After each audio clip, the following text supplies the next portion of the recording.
Ada kembali di Sapa Indonesia Malam, Saudara. Partai Amanat Nasional atau PAN memberi sinyal soal bermitra dengan Koalisi Kebangkitan Indonesia Raya antara Partai Gerindra dan PKB. Sementara Ketua Umum Partai Nasdem, Surya Paloh menyatakan tidak masalah jika PAN mendukung bakal calon presidennya Anies Baswedan. Peta politik menjelang pemilihan presiden 2024 masih dinamis.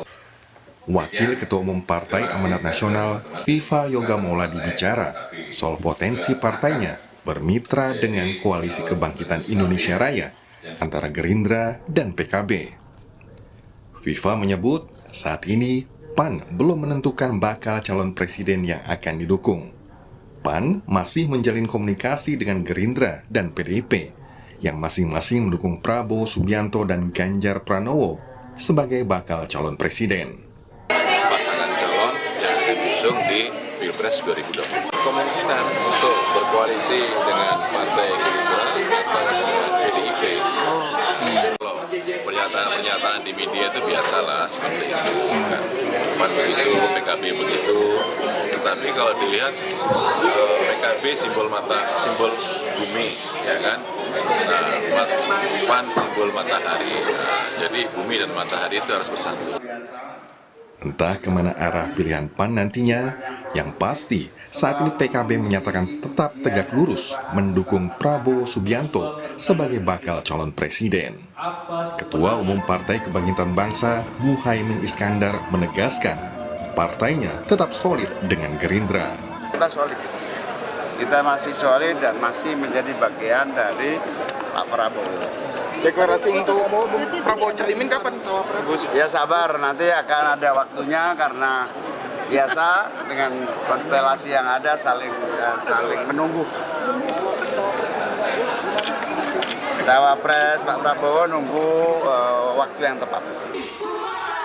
Di sisi lain, Ketua Umum Partai Nasdem Surya Paloh menyatakan tak masalah jika PAN tak mendukung bakal calon presidennya Anies Baswedan. Surya Paloh menyebut menghargai perbedaan pandangan tersebut. PAN tidak mengatakan pasti tidak akan mendukung Anies. Ya nggak apa-apa, kita hargain juga, sama juga kita kan. Kita juga harus bisa menerima konsekuensi seperti itu. Jangan pernah berharap semuanya akan sepakat dengan kita.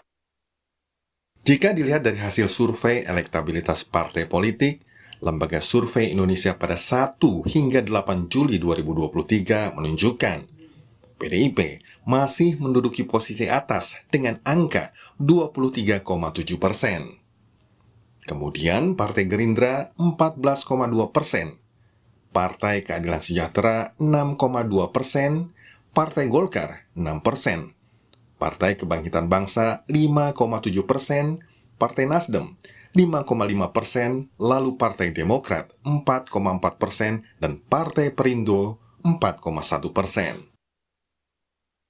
Sementara itu, survei Litbang Kompas pada 29 April hingga 10 Mei 2023 menunjukkan posisi atas diduduki PDIP dengan 23,3%, Partai Gerindra 18,6%, Partai Demokrat 8%, dan Partai Golkar 7,3%. Partai Nasdem mendapatkan 6,3%, PKB 5,5%, PKS 3,8%, serta PAN 3,2%. Sebelumnya, pendekatan Partai Amanat Nasional ke PDIP juga pernah dilakukan. Ketua Umum PAN Zulkifli Hasan sempat menyodorkan nama Erick Thohir kepada Ketua Umum PDIP Megawati Soekarnoputri untuk jadi cawapres Ganjar Pranowo. Tim Liputan Kompas TV. Lalu bagaimana arah dukungan PAN di Pilpres mendatang? Kita bahas bersama Wakil Ketua Umum PAN Viva Yoga Mauladi. Ada juga Syaiful Huda, Wasekjen PKB, dan Direktur Eksekutif LSI Jayadi Hanan. Selamat malam semua, Pak Viva, Mas Jayadi, Mas Syaiful. Selamat malam, Cindy. Baik. Pak Viva, Anda kemarin menyebut PAN dan PKB akrab, matahari dan bumi harus bersatu. Ini artinya PAN akan segera bergabung dengan PKB di Koalisi Kebangkitan Indonesia Raya bersama Gerindra? Ya, Partai Amanat Nasional sampai saat ini masih belum menentukan pasangan calon yang akan didukung di Pilpres 2024 sesuai dengan hasil Rakernas PAN tahun 2020 nanti akan diputuskan oleh Ketua Umum. Oke. Persyaratan untuk penetapan pasangan calon secara resmi ada dua. Yang pertama, PAN akan berkoalisi dengan partai pemerintah dan itu tujuannya adalah agar dapat melanjutkan program-program pemerintahan Pak Jokowi saat ini dan seiring dengan dinamika masyarakat ketika ada perubahan nanti akan ada perubahan dalam proses pembangunan nantinya. Yang kedua, PAN ini telah 2 kali mengalami kekalahan pemilu presiden 2014 dan 2019. Untuk kali ini PAN menginginkan agar pemilu presiden 2024 itu PAN bisa menang. Oleh karena itu, PAN tidak terburu-buru, PAN akan hati-hati untuk menentukan pasangan calonnya, karena kita akan mengetahui berdasarkan kepada hasil survei terakhir dan berdasarkan kepada monitoring di lapangan secara objektif yang dilakukan secara internal partai untuk menentukan seberapa mereka dari pasangan calon masing-masing antara yang ada saat ini. Oke, jadi ketika Anda menyebut PAN dan PKB akrab seperti matahari dan bumi yang harus bersatu, itu rayuan untuk PKB? Oh, bukan rayuan, karena PAN dan PKB ini kalau bersatu seperti matahari dan bumi yang memang tidak bisa dipisahkan. Dalam perspektif ideologis, ada kekuatan Islam tradisionalis, Islam moderat, dan Islam modernis, dan itu menjadi kekuatan besar di masyarakat Indonesia. Kalau bersatu itu sesuatu yang sangat luar biasa. Kalau tidak bisa dipisahkan, kenapa tidak diresmikan saja, Pak Viva? Makanya jangan buru-buru, karena pintu KPU nanti akan dibuka pada tanggal 19 Oktober 2023. Masih ada beberapa bulan untuk menentukan secara angka. PKB juga melihat hal yang sama dengan PAN, tidak bisa dipisahkan seperti matahari dan bulan? Bumi, bukan bulan, matahari dan bumi. Kita tunggu Mas Vivanya. Kan sampai hari ini juga belum melabuhkan pilihan. Jadi belum bisa dibahas memang. Jadi karena Mas Viva masih tarik ulur mau ke PDI, mau ke Gerindra. Jadi belum bisa kita bahas. Tentu kalau sudah berlabuh, sudah menjadi bagian dari KKIR baru bisa kita bahas. Oke, jadi menunggu PAN nih, PAN yang gerak aktif. Jadi nggak mengajak, ayo gabung dong dengan kami. Kan sudah punya poros KIB, jadi nanti dianggap mengganggu. KIB kan sudah sisa PAN sama Golkar nih, Pak Saiful Huda. Ya apapun kan kontrak Golkar sama PAN juga masih berlanjut, sebagaimana kontrak PKB dengan Gerindra juga masih berjalan. Apa khawatir karena PAN kan punya cawapresnya sendiri, Erick Thohir, yang juga ditawarkan ke Prabowo Subianto, jadi PKB ambil jarak aman deh dengan PAN supaya Caimin masih tetap menjadi pilihan cawapres Prabowo begitu. Ya idealnya fatsun politik bisa kita pegang sebagai ukuran objektif. Hasil pemilu 2019 PKB fatsunnya memang di atas PAN gitu, kira begitu. Dan Pak Prabowo sebagai sosok yang sudah 2 kali pilpres, ada kekalahan di basis Jawa Timur dan sebagian Jawa Tengah. Dan itu semuanya address PKB dan Gus Imin. Jadi yang kalau PAN bergabung, PAN manut dulu lah, ngalah dulu lah dengan PKB begitu. Anda mau bicara seperti itu Pak Saiful? Itu paling ideal. Itu paling ideal. Dan kita akan menang mudah dalam pertarungan. Ketika PAN gabung dan capres-cawapresnya adalah Pak Prabowo dan Gus Imin. Oke. Baik, Mas Jayadi, mungkinkah PAN merapat ke Koalisi Kebangkitan Indonesia Raya tapi harus mengalah dengan PKB soal cawapresnya? Mungkinkah itu terjadi? Mungkin, masih mungkin. Tapi memang tantangannya itu, baik PKB maupun PAN, highest call-nya, call tertingginya, itu tawaran tertingginya adalah menjadi cawapres. Ya. Nah, yang PAN menurut saya lebih mungkin bergabung dengan KKIR dengan PKB Gerindra kalau udah jelas ditolak sama PDIP. Kalau sudah jelas ditolak. Karena ya, sekarang ini PAN juga masih tarik ulur nih kedua koalisi masih ini. Tarik ulur. Kalau kita lihat yang disampaikan Mbak Puan, 5 nama itu kan pertama disebut kalau nggak salah Sandi atau Erik ya, pokoknya antara dua itu ya, Sandi, Erik, lalu kemudian Andika, baru AHY, terus Caimin.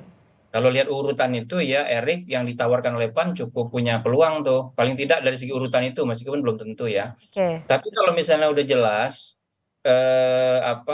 PAN itu tidak cawapresnya PAN tidak diterima oleh PDIP, maka menurut saya yang lebih mungkin bagi PAN adalah bergabung dengan Gerindra dan PKB, karena pertama PAN akan diberi peran lebih besar saya kira di PKB itu, dan apa namanya, dan karena ada bumi, ada langit, lalu ada Matahari. Ada bumi, ada matahari, lalu ada Gerindra. Gerindra itu apa?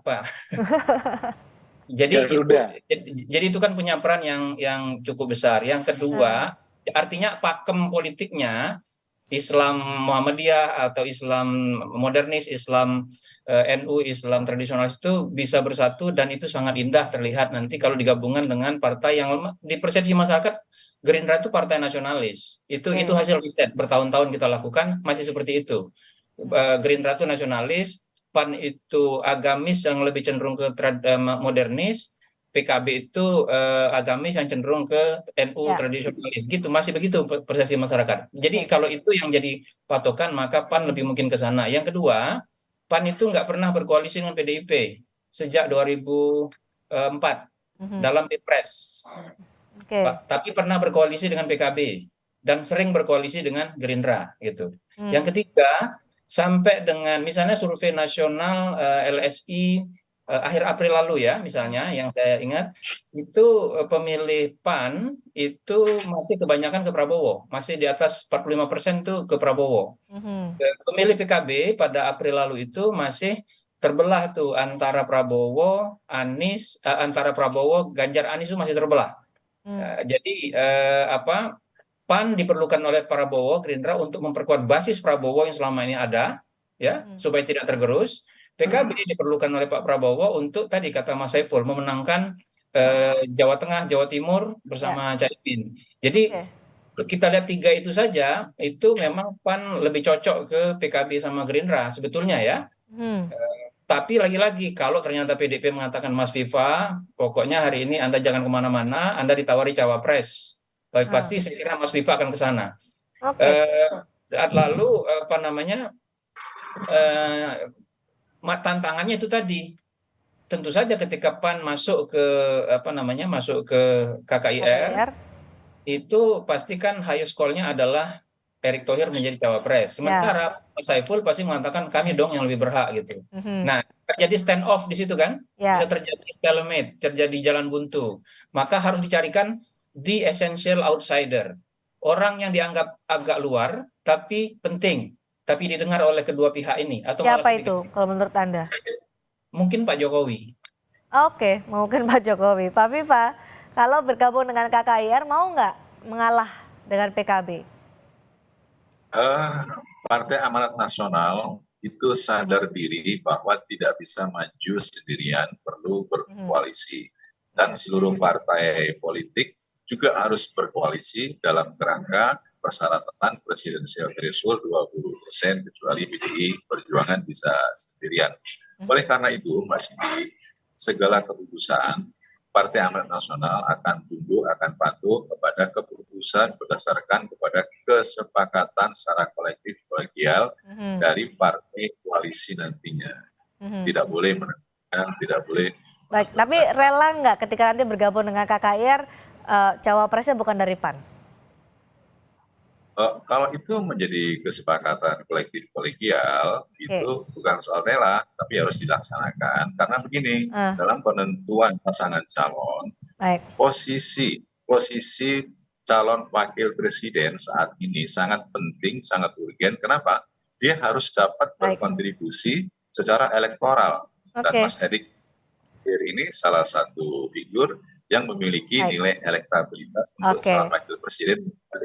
Pak Saiful, ketika PAN sudah mulai agak menunjukkan tarik ulur ke KKIR, dari PKB sendiri memutuskan atau berpikir bahwa oke, PAN sudah mau masuk, sudah saatnya PKB untuk mempertimbangkan ajakan dari Puan Maharani. Ya, kita tunggu Mas Viva mau ke mana berlabuhnya koalisinya. Tapi yang jelas kami di internal sendiri memang proposal kami tunggal. Ingin sebagai capres atau cawapres dalam Pilpres 2024. Baik, tarik ulur menunggu Partai Amanat Nasional. Terima kasih Pak Viva Yoga, terima kasih Mas Jayadiana, terima kasih juga Pak Saiful Huda sudah bergabung di Sapa Indonesia malam hari ini.